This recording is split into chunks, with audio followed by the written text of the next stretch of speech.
Olá, sejam bem-vindos a mais uma história do Extremo Oriente. Todo mundo conhece Gishin Funakoshi como o pai do karatê moderno. Mas o que a maioria das pessoas não sabe é que ele foi derrotado por outro mestre de karatê okinawano, que veio a Tóquio e não gostou do que Funakoshi estava ensinando às pessoas no Japão continental. O nome dele era Motobu Choki, e ele foi o maior lutador da história do karatê. No vídeo de hoje, você vai aprender exatamente quem foi esse mestre de karatê, como ele derrotou Funakoshi e, mais importante, por que ele fez isso. Confira.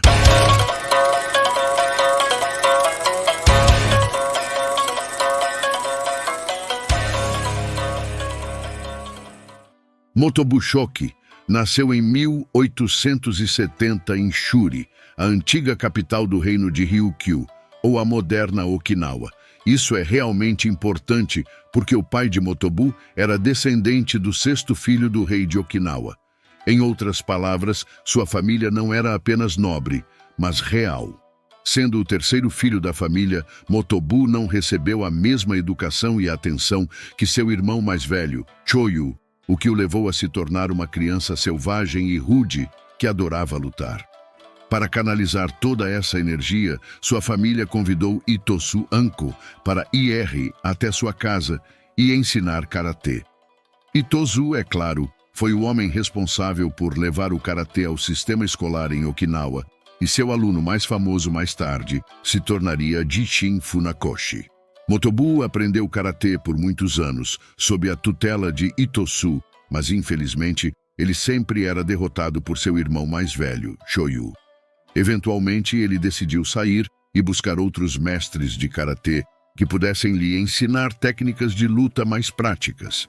Motobu costumava sair secretamente para Tsuji, o distrito da Luz Vermelha em Okinawa, e testar suas técnicas em batalhas reais. Ele descobriu que muitas das coisas que havia aprendido não funcionavam de fato. De acordo com o próprio livro de Motobu, depois dos 20 anos de idade, ele nunca mais perdeu uma luta, porque começou a aprender com outros instrutores para completar seu karatê. À medida que Motobu aprendia mais e mais karatê com diferentes instrutores, incluindo o famoso Sokonbushi Matsumura, ele se tornou conhecido como um dos maiores lutadores de Okinawa. Infelizmente, lutar era a única coisa em que Motobu era bom. Então, eventualmente, ele teve que se mudar para o Japão para procurar trabalho, pois seus negócios falharam em Okinawa. No início dos anos 1920, Motobu Choki chegou a Osaka e começou a montar seu próprio dojo.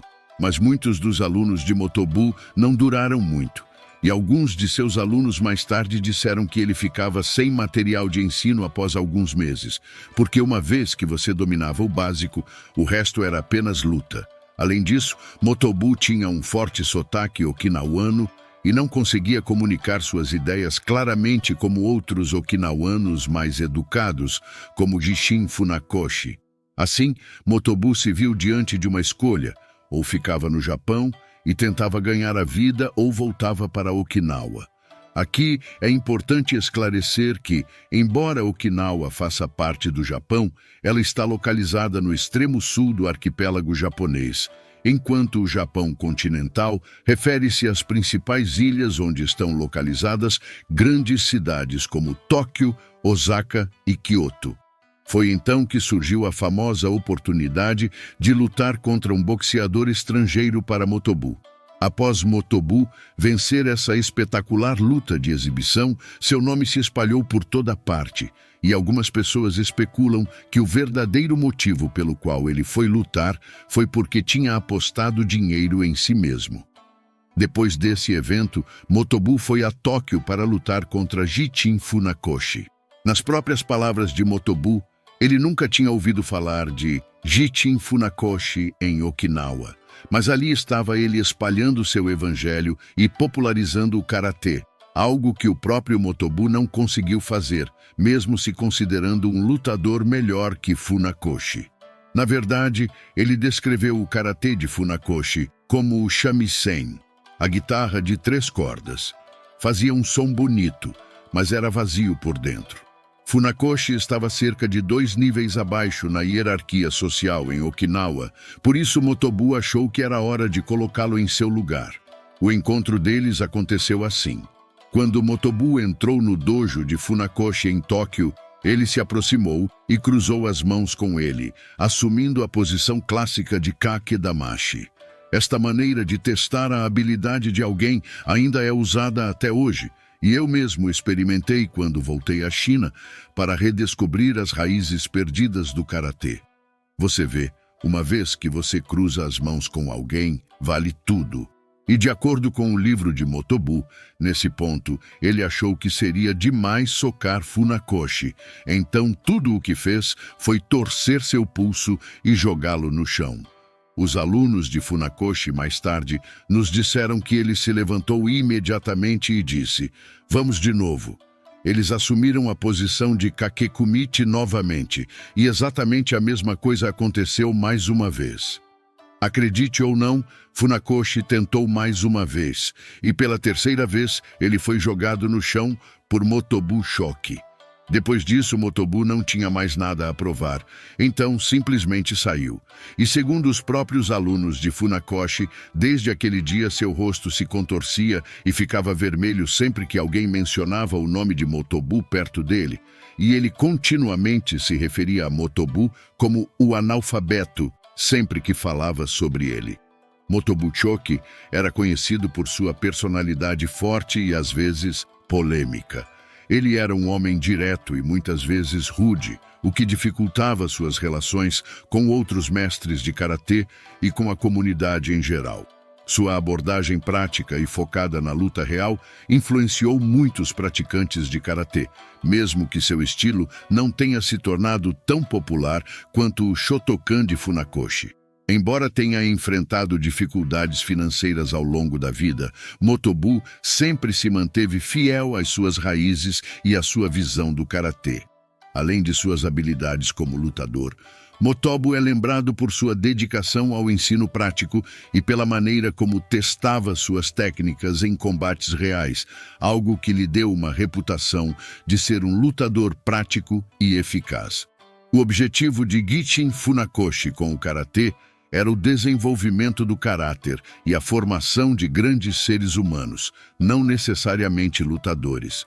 Motobu Shoki disse que chutaria felizmente o traseiro de Funakoshi de volta a Okinawa para que ele nunca mais pudesse ensinar novamente, mas essa visão nunca se materializou porque a essa altura Funakoshi era muito famoso e tinha muitos amigos influentes na comunidade de artes marciais japonesa, como Jigoro Kano, o fundador do judô. Mas isso não é tudo.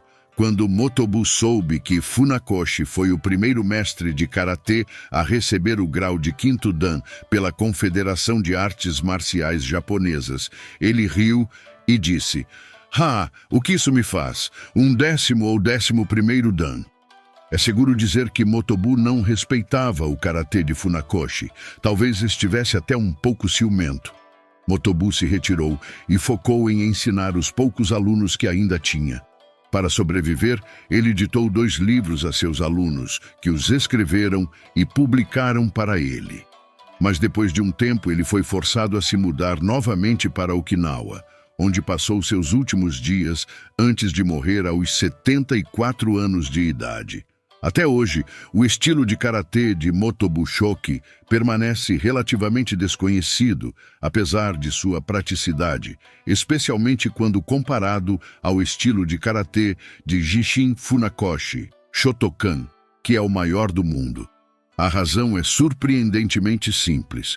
O karatê de Funakoshi era baseado em kata, algo que muitas pessoas podiam fazer sem risco significativo de lesão, enquanto o karatê de Motobu Shoki era focado em kumichi, a luta real de como você poderia usar as técnicas de kata em uma luta real. Para Motobu, o kata vinha em 2º lugar, para Funakoshi, o kata vinha em 1º lugar, e é por isso que foi tão fácil popularizar. Além disso, Motobu não era a pessoa mais comercializável.